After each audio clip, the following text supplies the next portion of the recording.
Hi everyone, and welcome back to Crochet Rocks. Tracy here, and well, it's just gone 4. Well, actually, I've just filmed a video, so it's 4:30. Well, 48 minutes past. 58:38. Oh my god. Do you care?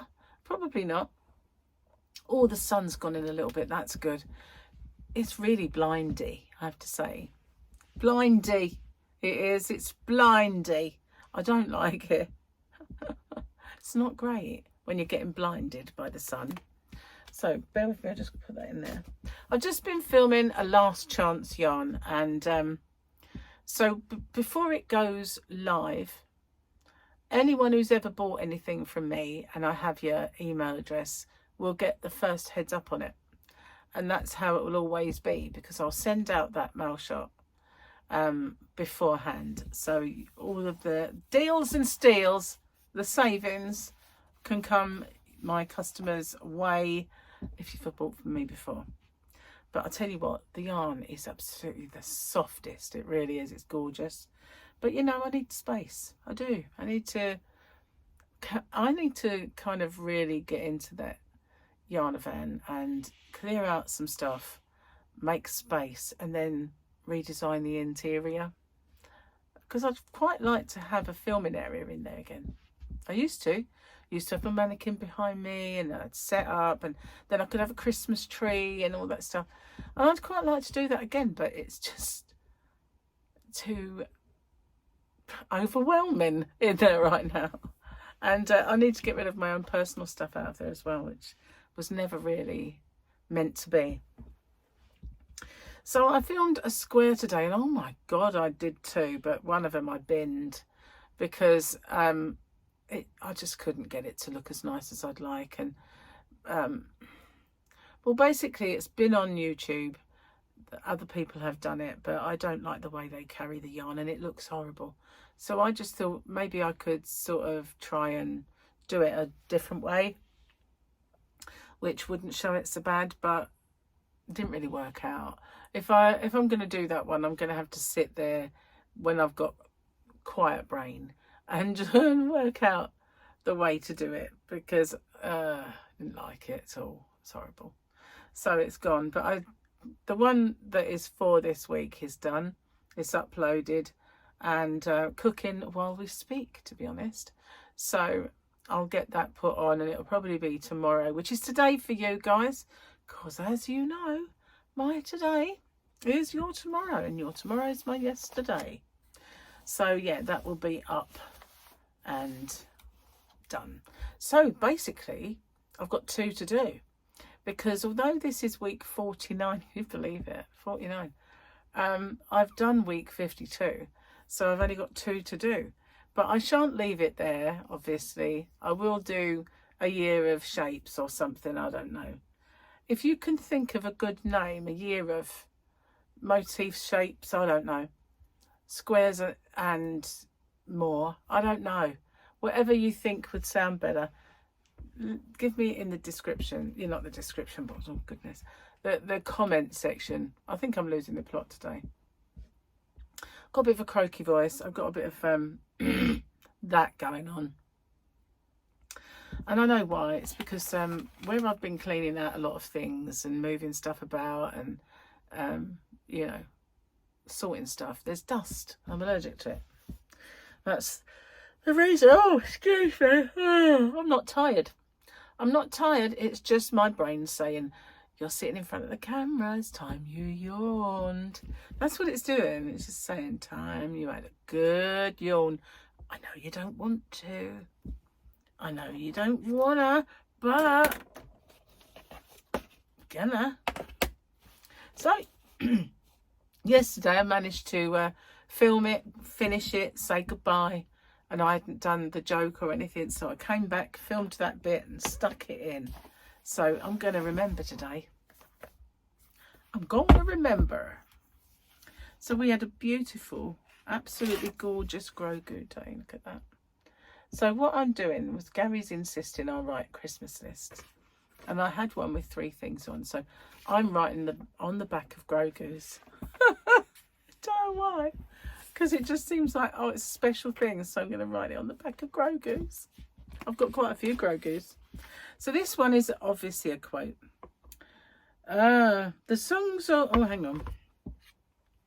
It's not even small. The songs of eons past tell the battles between Randalor the Great and the order of sorcerers called Jedi that fought with such powers. Armourer. She doesn't like to talk flowery, does the armourer. Armourer. So I was, just bear with me guys, there we go. I was sorting through the jokes because I was going to throw them away, and basically little ticks appear on them because sometimes they are done with copy paper, you know, one that's self-doing, copying. Yeah, anyway, so I didn't tick them. They are the telltale signs of copy paper tick. So I figured, hang on, I do have some little jokes left over. So I added them to the ones that Gary did the other day. So here we go. This is one of his, probably a rude one. Let's see. Cop on a horse says to a little girl on bike, "Did Santa get you that?" Yes, replies the little girl. Well, tell him to put a reflector light on it next year, and he fines her £10. The little girl looks up at the cop and says, "Nice horse you've got there. Did Santa bring you that?" The cop chuckles and replied, "He sure did." "Well," says the little girl, "next year, tell Santa that the dick goes under the horse, not on top."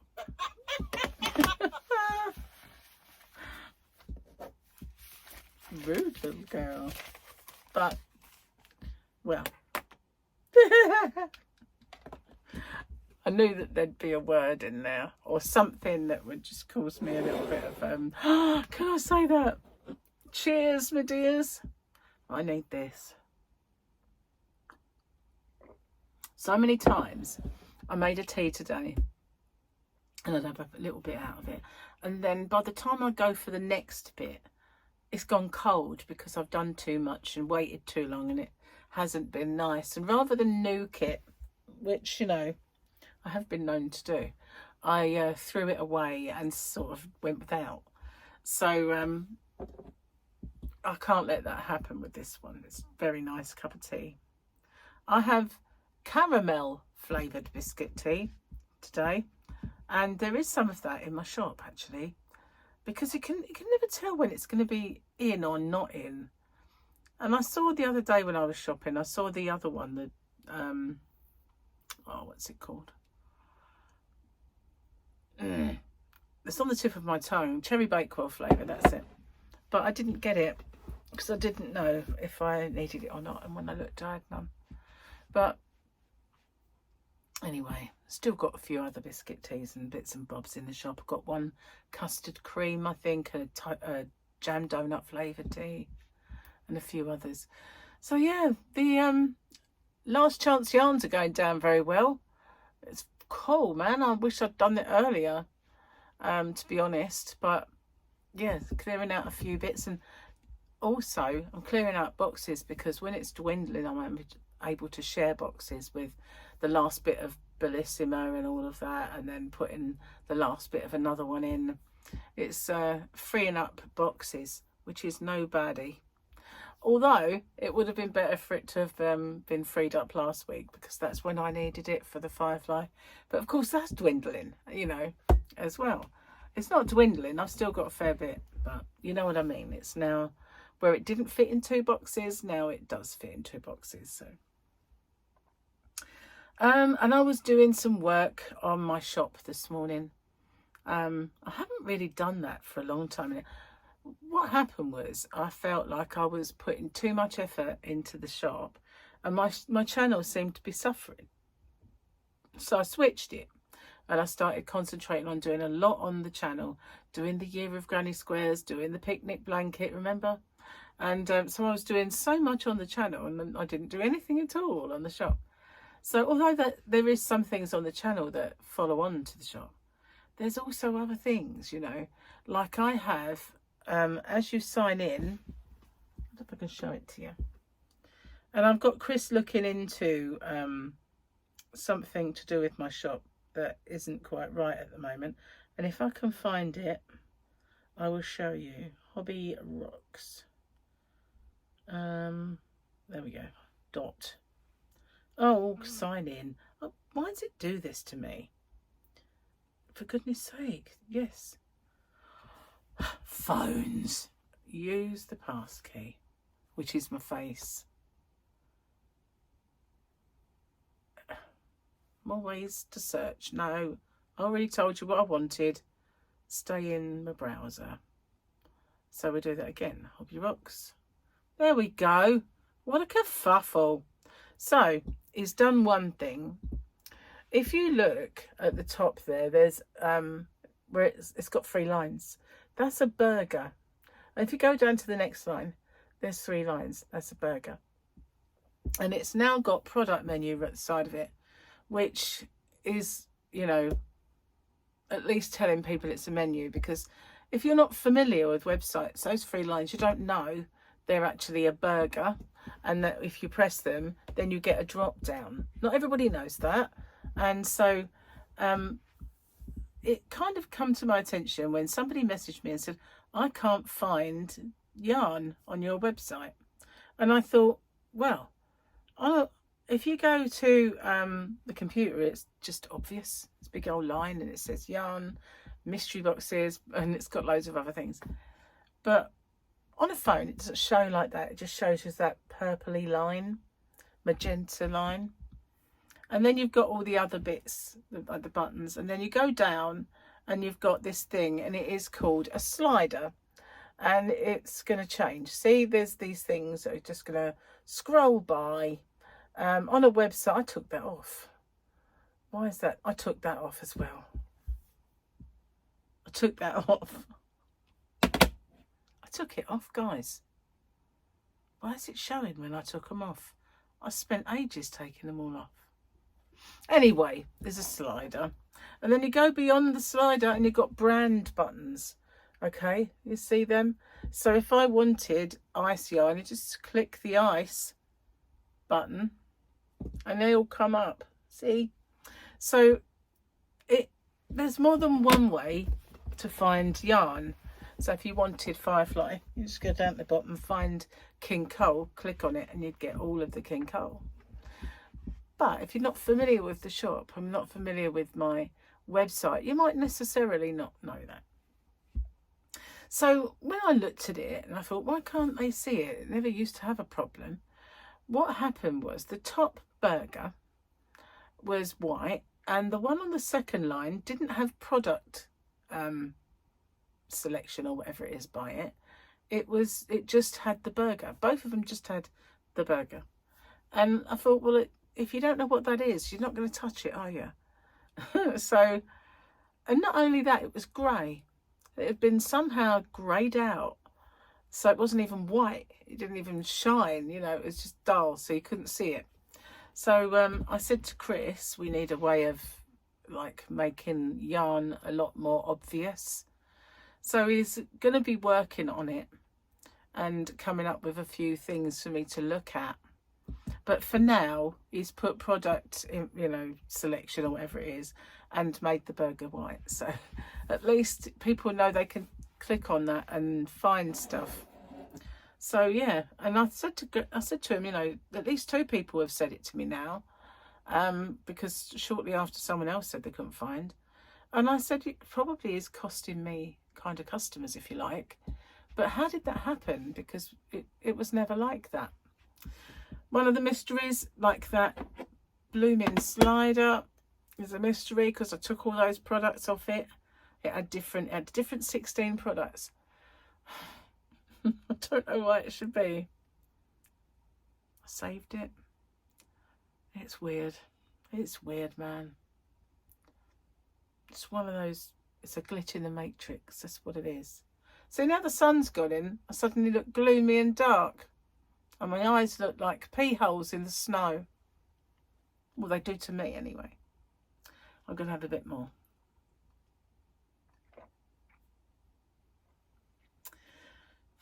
See, it's got a little, not cold, but it's a little drinkable now because I filmed that yarn, the last chance yarn video.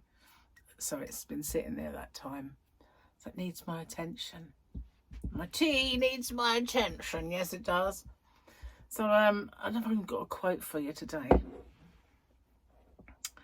No, I don't.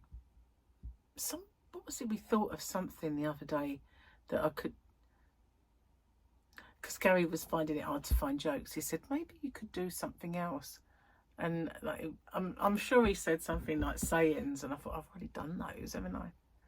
But yeah, I can't think of anything today. Any quotes of the day, or movie quotes, or anything. Although there's millions of them flying around my head, but I haven't prepared anything. Oh, failed to prepare. Prepare to fail. That's what they say. That is what they say. So, can you believe, right, that Google AI is really helpful? It's like having a little expert stuck there on your computer. It's like having a help desk. Because if it weren't for Google AI, I would never have sorted that Excel out. I would have probably uninstalled it and then struggled to reinstall it because it would have said I've used that code before. All of that would have gone on. But it talked me through doing so much. Well, not talked, because it was, you know, obviously I was reading it. I'd set up side by side so I could read the instructions. But if it wasn't for that, and then when it'd say, has that cured it now? And I'd go, no, I'm still getting this. And it would be, maybe we need to do this then. And it just took me through the whole thing. It's so cool to have it there, really. So maybe AI isn't all bad. And you know what? I'm going to admit this, right? Of an evening, before I go to bed, I come in here and I shut the computer down. And sometimes I have quite a philosophical conversation with Google AI. Because if you put in a question, and it will cut, like, especially, you know, I'm a bit of a space cadet, as you know. But if you put in a specific kind of topic question, it will come back with an answer. And then it will always ask you a question at the bottom. And then you can answer that. And it's a conversation. It is an actual conversation.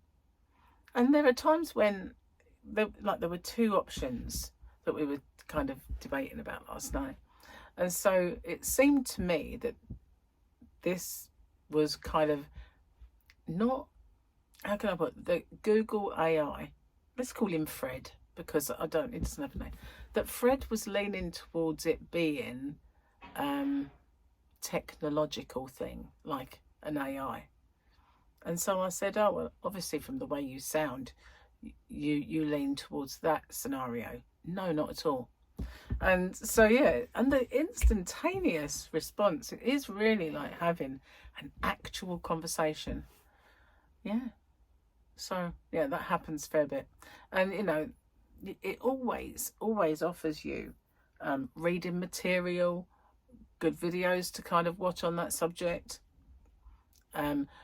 In that field, who you should actually maybe read, because that's you know, the leading scientist that kind of, it's very clever. It really is. I'm quite surprised and impressed. Now, I use AI all the time. I use it for my shop. I use it for my channel. And that noise was Gary having a bath.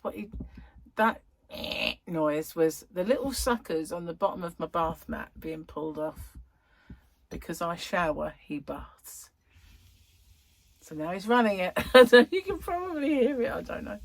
So today I have to cook pork chops, and I decided to do a chicken leg with it because, as you know, I'm doing low carbing, and I figured just eating a pork chop's not really going to cut it for me.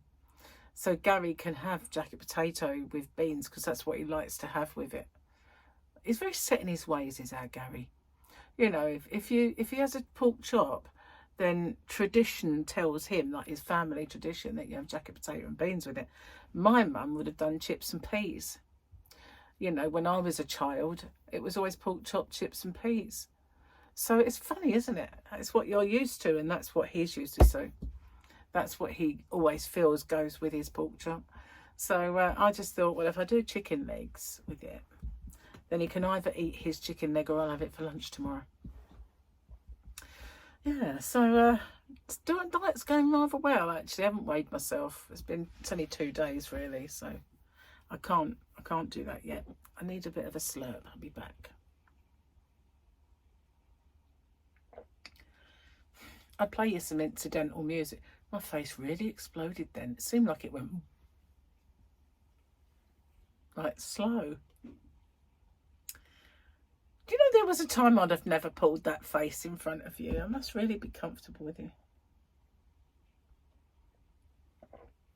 It's getting too cold now, so that's it. I won't do any more. And it's big.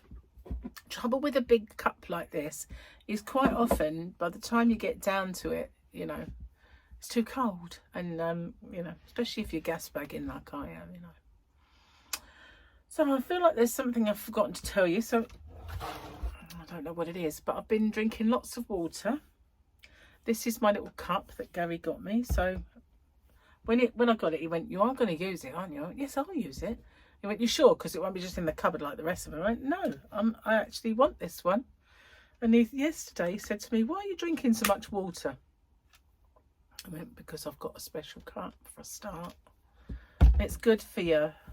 It's healthy." So yeah, got lots to do actually. I've got loads of sorting out and tidying up to do. Not good. Don't like it. I don't really. I don't. So I have been making my stitch tutorial, so I've got that off pat. As soon as the magazines have been coming in, I've recorded them, so I'm all up to date with those. I've got my square done. I haven't done, obviously I've got to do 2 more, and then my commitment to that is over. What should I do next? I mean, I know I said I'll carry on doing a year of squares, rounds, or whatever, you know, shapes you've yet to help me with the title with. But what should I do next? What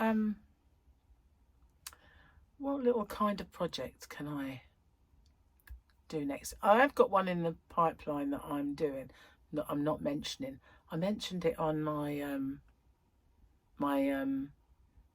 members only chat the other day, because you know they're not going to spill the beans. And if I don't do it, it doesn't matter. But there's 2 things that I want to do. 3 actually, 4 maybe. I know I've gone through one of those, "Oh my God, you better write these down or you're going to forget them" sort of scenarios. So yeah, I don't know what to have really. I've got, like I say, pork chop, but I have no idea what to have with it. I'll have a raid the fridge in a minute, see if I have any veggies. Yeah. But it can be boring, you know, when you're starting out and you're not really having too many kind of other carbs, just sort of induction carbs. Because I don't do it keto. You know, I don't do the newfangled version of this. I just stick with Atkins because, oh, hello. Now my computer's gone on to screen save, so we've gone bright. So yeah, I stick with the Atkins scenario because it's the one I know. The other one, not so much, you know. Although I'll say that, I know up to a point, but I've never been one to, you know, kind of interrogate the macros as much as I should. You know, it's like I don't, okay, now we'll add 5 more grams of carb and we'll do nuts. I don't do that, you know, although I should, you know, well, that's why it doesn't necessarily continue to work with me. I get to a certain point and plateau, and then I just think, oh, well, let's put something else in and have some nuts, but I don't calculate.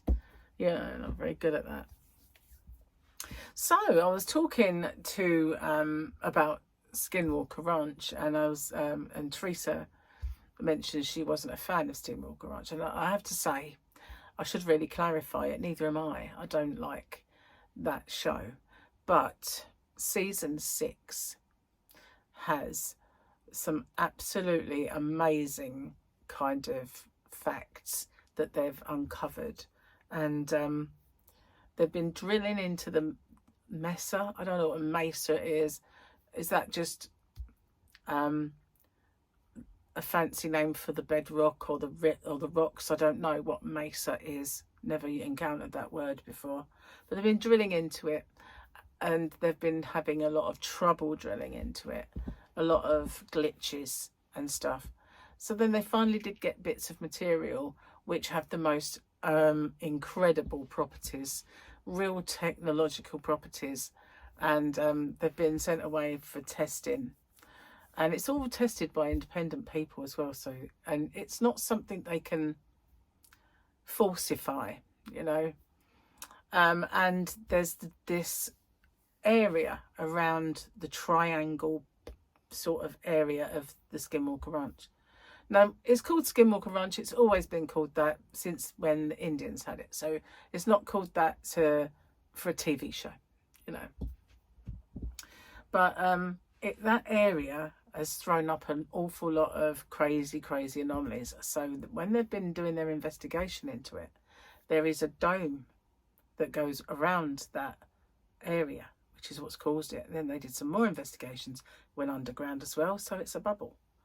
And I'm going to watch it. I'm going to watch that because I find that a little bit on the fascinating side. I don't think I could. There was a time when, as well, I think there's one where they have a frequency that they keep finding a frequency that's being transmitted, and anomalies happen, and there's a frequency. So they replied and sent back the frequency, and a UAP appeared. So there's all that sort of thing going on as well. So it's very compelling viewing. I won't go back and watch the past seasons.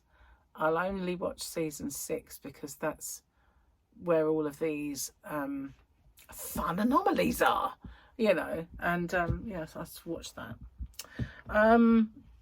Oh, Gary and I still ploughing through Peaky Blinders. I know it's a bad one. I blame Pipkins. When my kids were little, there was a program and called Pipkins, and was it Pipkins? They had a character like a little, I think it was a hare.